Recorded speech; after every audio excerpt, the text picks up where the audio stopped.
j'appelle ça des startups, voilà, qui se créent et qui proposent des produits, eh bien, sont utiles parce qu'elles viennent répondre à un besoin. Aujourd'hui, j'ai le plaisir d'interviewer Maître Jean-Baptiste Bullet pour la série sur les personnalités influentes dans l'univers du notariat. Vous êtes l'auteur d'un guide à l'usage du notaire créateur, papa d'une petite fille, musicien accompli et notaire créateur à Chevigny-la-Rue. Vous faites partie de cette nouvelle génération de notaires qui dépoussière l'image parfois vieillotte de la profession. En 2015, après 2 ans de stage, vous décidez de faire une pause et de vous consacrer à votre passion, la musique. Vous sortirez un album et ferez une série de concerts. C'est après avoir été tiré au sort dans le cadre de la loi Croissance que vous reviendrez au notariat. Après 3 années loin de l'écosystème notarial, vous avez donc dû relever le challenge d'ouvrir votre étude à Chevigny-la-Rue en 2018. Écoutez, Samantha, vous avez vraiment tout dit, donc je ne vois pas grand-chose à rajouter. Vous avez parfaitement bien résumé tout mon parcours jusqu'à maintenant.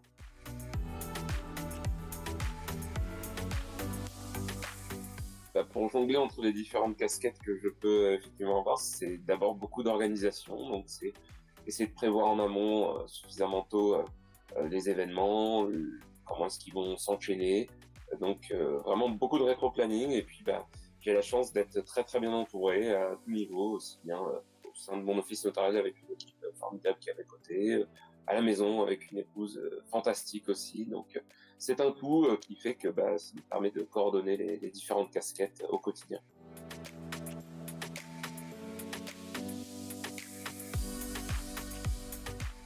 Donc effectivement, je maintiens que le notariat a des défis à relever, puisque je pense qu'on est une profession qui a plusieurs siècles d'existence, qui a traversé les âges, mais en même temps, il y a des nouvelles technologies, des nouveaux besoins, des nouveaux faits de société qui entrent dans notre quotidien notarial, et je pense que le notariat doit continuer sur cette lancée qu'il a déjà, de toujours se tenir informé des dernières technologies, des dernières avancées sociétales, et faire correspondre son mode de fonctionnement traditionnel avec ses nouveaux usages et ses nouveaux besoins. Il faut que le notariat garde un esprit ouvert sur tout ce qui se passe autour de nous pour continuer à être une profession au cœur de la société.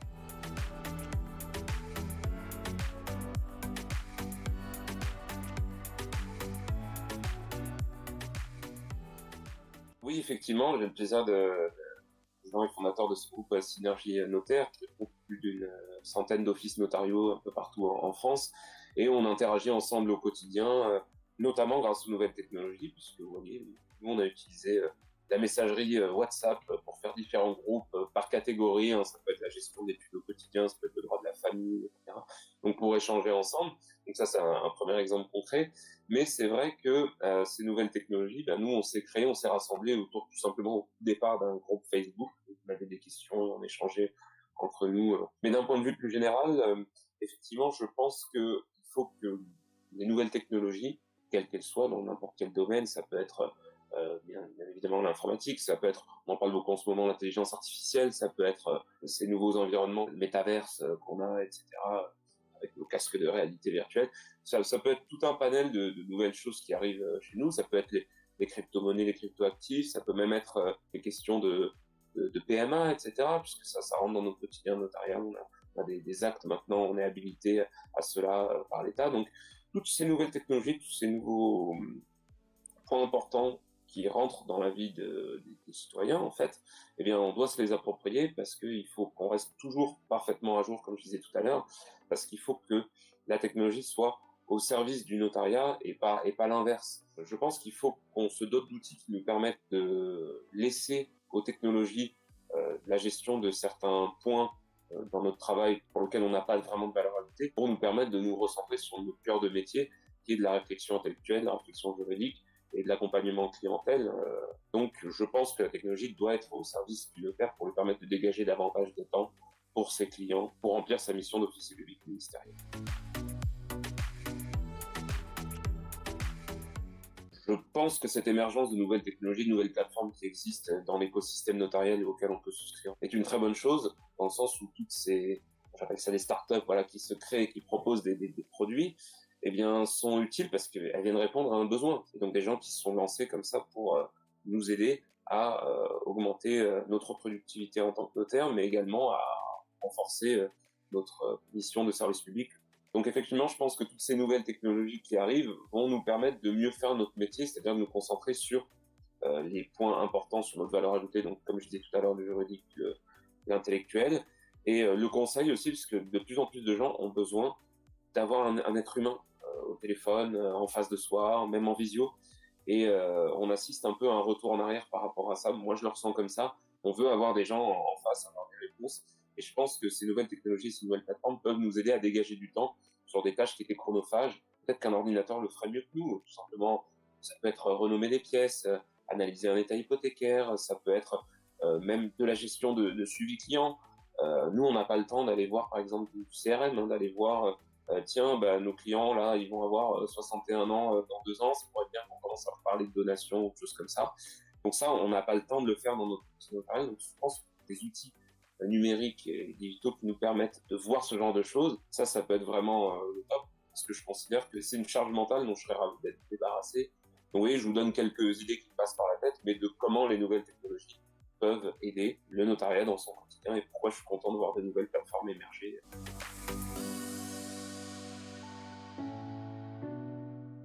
Eh bien, je pense que c'est un petit coup de fouet à se mettre soi-même en tant que notaire chef d'entreprise, c'est-à-dire se dire, bon, qu'est-ce qui se fait sur le marché, se dire, allez, je prends le temps de le faire. Moi-même, par exemple, sur des réseaux sociaux comme LinkedIn, je suis très souvent sollicité avec ma casquette de chef d'entreprise en tant que notaire et en tant qu'aussi que responsable président fondateur du réseau Synergie Notaire pour aller tester les nouvelles technologies. J'essaye autant que faire se peut de répondre à présent, mais j'ai pas le temps de tester tout, mais moi-même, il faut que je me fasse violence pour tout tester, pour voir qu'est-ce qui pourrait être utile. Mais disons que je pense qu'il faut arriver à faire l'exercice mental de se dire, je me tiens au courant de ce qui existe et je me dis, j'y vais, je regarde, je teste, et peut-être j'essaye d'adopter en vraiment en souscrivant une offre d'un mois d'essai gratuit. Parce que une fois que c'est mis en place, une fois que ça fonctionne, même si on perd du temps au début, à la fin, on va en gagner beaucoup. Donc, c'est rentable sur le moyen et sur le long terme. Le conseil que je donnerais, c'est gardons les yeux ouverts sur les nouvelles technologies, les nouvelles plateformes qui sortent et qui nous sont proposées par les commerciaux dans nos boîtes de messages privés sur LinkedIn.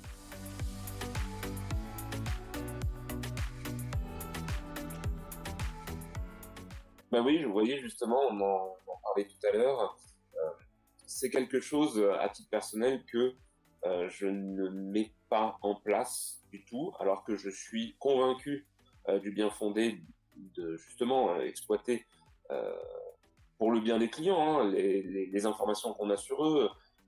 Par exemple, comme je disais tout à l'heure, le client arrive à tel âge, va arriver à 61 ans, ce sera bien de faire une donation, d'y penser, de le relancer, ou tiens, le client, il lui arrive ça, ben, peut-être qu'il faudrait que je pense à lui dire ça, le conseiller. Et ça, c'est des choses que je ne mets pas en place, tout simplement parce que en ce moment, j'ai tellement la tête dans le guidon que je n'ai pas du tout le temps de relever la tête et de faire cet exercice intellectuel de me dire tiens, ce serait bien que je regarde mon fichier client pour voir ce client qui aurait besoin de relancer. J'ai plutôt tendance avant, mais ça c'est une tendance traditionnelle du notariat, à ce que eh bien, on nous arrive, des clients nous contactent en disant bon ben voilà, je vends ma maison, donc intervenez. Et c'est vrai qu'on n'a pas ce réflexe qui est nécessaire tant pour le développement de nos entreprises que pour notre mission d'officier public ministériel au service du grand public, hein, de dire bah, il faut aussi que nous on aille vers eux parce que c'est notre devoir de conseil en disant ben, vous ne rendez peut-être pas compte mais vous avez ça et ça et ça comme besoin, en tout cas ce serait bien d'y réfléchir parce que vous en êtes à cette étape-là de votre vie et c'est vrai que d'avoir une solution donc de CRM qui nous permettrait de dire tiens attention on pourrait mettre en place ça, ça et ça, bah, ce serait top. Si j'avais des alertes dans mon quotidien en me disant bah, tiens tel client pourrait le rappeler pour telle ou telle raison.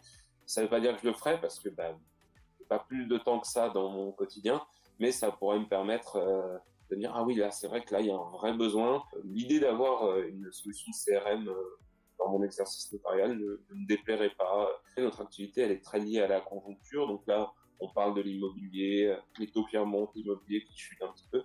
Donc je pense que ça va être une période propice à nous notaires chefs d'entreprise pour se poser ce genre de questions et se lancer dans ce CRM pour exploiter correctement les données clients, en faire ressortir les besoins, des choses qu'on n'identifie pas forcément nous à l'œil nu.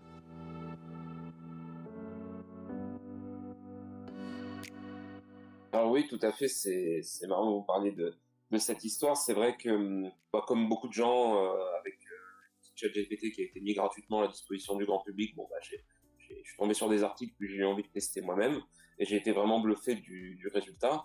Et immédiatement, la première question qui m'est venue, c'est mais attendez, c'est gratuit, tout le monde y a accès. Il y a des gens malveillants qui vont utiliser ça pour de la cybercriminalité. Moi, je reçois toutes les 2 semaines, j'ai des gens qui me contactent, qui m'appellent, qui m'envoient des mails, ça peut être des messages privés sur les réseaux sociaux, professionnels, etc. En me disant, est-ce que c'est bien vous qui m'avez envoyé ce courrier? Et avant, c'était des gens en France, en Belgique, en Suisse. Là, j'ai eu quand même une personne au Brésil, j'ai une personne en Inde qui m'ont écrit. Et en fait, c'est des cybercriminels qui vont dire, bon ben voilà, je suis maître Boulet, vous êtes légataire d'un testament avec 800 000 $, donc pour que je vous l'envoie, envoyez-moi 500 euros de provision sur frais. Et les gens tapent mon nom sur Google, et puis ils voient que j'existe vraiment, et donc ils disent, bah c'est vrai. Et puis alors, autant en France, en Suisse, en Belgique, bon, les courriers étaient souvent des faux grossiers, c'était plein de fautes, d'orthographe, etc. Enfin, ça avouait que c'était pas un courrier officiel, mais il y avait quand même des gens qui malheureusement pouvaient se faire avoir. Mais aller dire ça à quelqu'un qui est au Brésil ou en Inde, qui a aucune idée de comment écrit un notaire français, qui ne parle pas du tout cette langue, c'est beaucoup plus facile de berner une personne à l'étranger. Et donc maintenant, avec les traducteurs en ligne, on peut très facilement traduire un courrier, etc. Donc ça m'arrive, et je me suis dit, mais vous donnez un outil comme ChatGPT à des cybercriminels comme ça, ils vont exploser leur taux de réussite dans leur criminalité. Pourquoi? Parce que ce qui était leur faille, de faire des courriers moches, vous tapez sur ChatGPT, écrit comme un notaire, ça, et vous copiez-collez, vous mettez ça dans un courrier, et donc c'est sûr qu'il y a une implication éthique par rapport à ça. Je vois un peu ça comme l'arrivée de la crise Covid. Vous voyez, au départ, on commençait à en entendre parler, puis c'était loin, on entendait parler vraiment à l'autre bout du monde, c'était en Chine. Tout le monde sentait qu'il y avait quelque chose de sous-jacent qui allait exploser, et bon, on se contentait tous de regarder un peu en se disant qu'est-ce qui va se passer. J'ai peur qu'on vive la même chose, c'est-à-dire que j'ai peur que l'humanité se réveille en se disant, en fait, qu'est-ce qu'on a fait avec ça, avec ces outils. Je pense que les nouvelles technologies, faut pas qu'on en ait peur pour l'humanité, mais je pense qu'il faut qu'on se rende compte que ça va vraiment très très vite là, qu'il se passe un vrai truc, une vraie révolution technologique, et qu'il faut vraiment qu'on légifère, qu'on réfléchisse et qu'on s'interroge tous en tant qu'être humain sur les implications que ça a. Parce que là, ça arrive de partout, ça arrive dans tous les logiciels, il n'y a pas de contrôle, quoi. C'est, pour peu qu'on soit habile sur ChatGPT, on peut lui faire dire n'importe quoi. Moi, je lui ai déjà fait dire l'inverse de la vérité, et j'en discute avec lui, et il est persuadé de dire ça. Sauf que si on se met trop vite à adopter ces technologies sans raisonner et sans mettre des garde-fous, et comment mettre des garde-fous dans une intelligence qui raisonne toute seule, voilà, donc c'est toute cette réflexion-là. Et j'étais content de présenter cette petite histoire de testament et de chasse au trésor, moi qui m'a bluffé aussi, c'est-à-dire que j'ai rien écrit de plus que invente une histoire incroyable qui arrivera à un notaire dans l'exercice de ses fonctions. Je lui ai pas dit que c'était un testament, je lui ai pas dit que c'était 3 héritiers qui étaient fâchés, je lui ai pas parlé de chasse au trésor, c'est lui qui a inventé ça tout seul. Et moi je me suis contenté de reposter ça sur Twitter tel quel. Et après, il m'a même rédigé la révélation de l'histoire après, et je l'ai posté tel quel aussi. Et en fait, c'est effrayant, c'est fascinant, mais c'est à la fois effrayant. Là où je veux en venir, c'est que c'est pas pour rien que les Elon Musk et tous ceux qui ont bossé sur ces technologies, les grands patrons de la Silicon Valley, tout ça, ont eux-mêmes dit ce sera bien qu'on fasse peut-être une pause sur cette technologie parce que ça va un peu vite. Donc voilà, c'était ma manière à moi, ma petite pierre à l'édifice à apporter sur ce sujet-là de réflexion qui est globale de toute l'humanité entière. Mais je pense que c'est une des révolutions technologiques, on ne se rend peut-être pas encore compte, ce n'est que mon humble avis, mais je pense qu'on assiste vraiment à une vraie révolution technologique de ce siècle.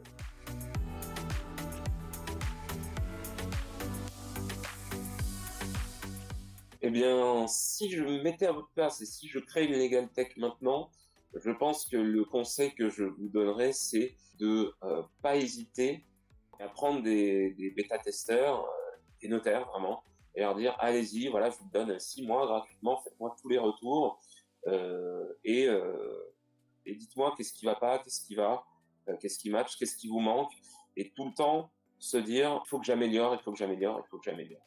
Jamais se dire voilà, mon produit est fini, je commence à le commercialiser, mais toujours se dire certes il est commercialisé, mais je continue à proposer des nouveautés, etc. Et je pense que le plus dur, c'est d'avoir commencé la commercialisation avec des gens qui ont appris à utiliser l'outil tel qu'il est, et après faire des mises à jour qui bouleversent le fonctionnement, mais pour le mieux. Donc ça doit être un vrai challenge en tant que legal tech, je pense, et pas se dire, je pense qu'ils ont tel besoin, donc on les amène à utiliser l'outil en ce sens, mais plutôt se dire quels sont à vous, notaires, vos besoins. Donc comment est-ce que nous, on peut remodeler notre outil pour que ça s'adapte à votre manière de travailler, à vos habitudes, parce que nous, on utilise des logiciels dans notre quotidien notarial. Donc voilà, ce serait le conseil que je pourrais donner, mais c'est pas un conseil très original parce que je pense que c'est le b.a.-ba de votre base de boulot et que vous le faites déjà.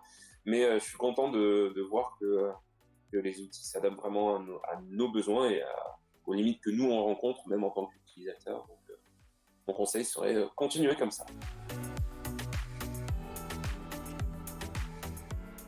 Alors c'est vrai que je suis pas mal actif sur les réseaux sociaux, mais je pense que ça vient de mon autre casquette on va dire artistique, puisque bah, c'était une nécessité pour exister en tant qu'artiste. Parce qu'un artiste existe, enfin, il crée pour lui-même, mais crée aussi pour les autres et puis pour partager ce qu'il ressent aux autres.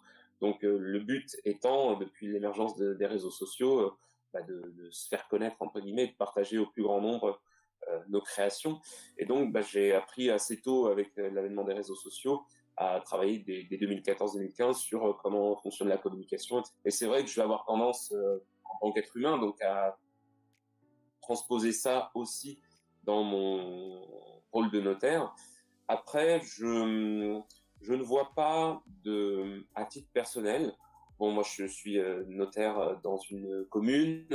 Je me vois plus comme le notaire du coin que comme un notaire, par exemple, qui serait à Paris et qui aurait besoin de se faire connaître. Je pense qu'en tant que notaire, c'est important d'être visible sur les réseaux sociaux pour tout simplement participer à la grande œuvre du notariat, on va dire, c'est-à-dire à partir du moment où un notaire va isolément se dire, bon bah voilà, je crée un post, j'ai rédigé un petit article qui explique ça, telle notion, qui vulgarise la vente immobilière, qui explique pourquoi est-ce qu'une donation de nue propriété, ça peut être intéressant quand on a une résidence secondaire et qu'on est un couple avec enfants qui approche la soixantaine, etc.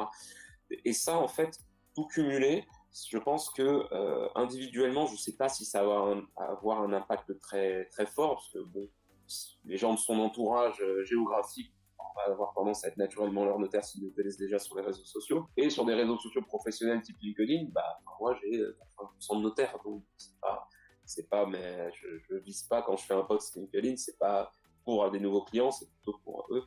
Mais je pense qu'en fait, en faisant ça, on participe à une grande fresque collective du notariat qui renforce notre utilité. Moi, je suis convaincu des bienfaits du notariat dans la société française. Je pense que c'est une belle profession. Le notaire reste essentiel, un pilier de la société française. Ça, j'en suis intimement convaincu. Et donc, je me dis que œuvrer à cette grande fresque, chacun avec notre petite pierre, notre petit pinceau, en peignant un petit bout, eh bien, je pense que c'est vraiment intéressant.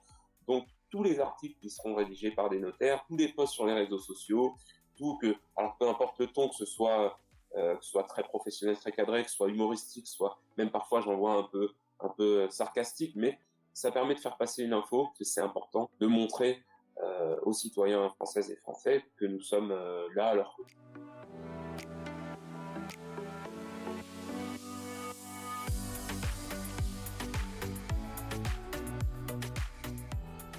Bah écoutez, oui, j'ai été agréablement surpris de constater le chemin qu'ont fait mes deux petits singles sortis respectivement en octobre et en janvier dernier, donc le palmier en hiver et les derniers ports. Et c'est vrai qu'ils se sont frayés un chemin dans des radios, notamment en national comme Sud Radio. Là, j'étais la semaine dernière sur France Bleu, donc j'ai enregistré un live, etc. Donc c'est vraiment chouette, c'est une belle aventure à vivre en tant qu'être humain, en tant qu'artiste, et puis en tant que musicien, parce que ça m'a permis de retrouver les amis avec qui je jouais à l'époque, etc.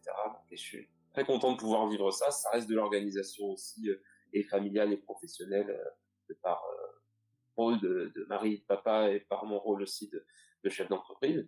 Mais je rejoins totalement ce que vous dites, c'est ce qui me permet de trouver mon équilibre à moi, et je suis très heureux en fait de cela, et j'œuvre à ça, c'est-à-dire que si j'ai repris la musique, c'est parce que ça manquait à mon quotidien notarial, mais pour rien au monde, même si, je sais pas, un jour, je sors un tube et qui est diffusé partout, ouais, on peut rêver, si, c'est pas jamais, mais j'abandonnerai pas pour autant, je pense, mon rôle de notaire, parce que ça reste aussi ma passion, notariat, accompagner les gens, recevoir les gens, conseiller. J'aime beaucoup ça et je me vois faire ça jusqu'à ma retraite. Donc, je pense que l'équilibre dont vous parlez, c'est exactement ça, c'est trouver un juste milieu et ordonner et coordonner ses passions pour être un humble être humain épanoui. Eh bien, je vous répondrai Samantha sans hésitation, chocolatine. Et même quand je vais dans une boulangerie, maintenant que je suis en région parisienne, je demande une chocolatine et ça fait rire le vendeur donc, ou la vendeuse. Donc, je continuerai envers et contre tout. Le matin au réveil, qu'est-ce qui me fait sourire? Bah, ce matin au réveil, ce qui m'a fait sourire, c'est ma fille à qui on a monté son lit de grande. Donc maintenant, elle peut rentrer et sortir de son lit toute seule, qui est venue me voir dans la chambre et qui m'a fait Papa, t'es un bisou, et qui m'a fait un petit bisou. Donc elle a 2 ans et demi. Et ça m'a mis le sourire au matin, vous voyez. Donc c'est exactement ça qui me fait sourire le matin au réveil, c'est d'avoir une petite fille merveilleuse et en bonne santé que je vois grandir et s'épanouir. Et peut-être sera-t-elle un jour rejoint par d'autres frères et sœurs, on ne sait pas, on verra. J'ai aucune annonce à faire. C'est ça mon bonheur au quotidien, c'est d'avoir une famille autour de moi.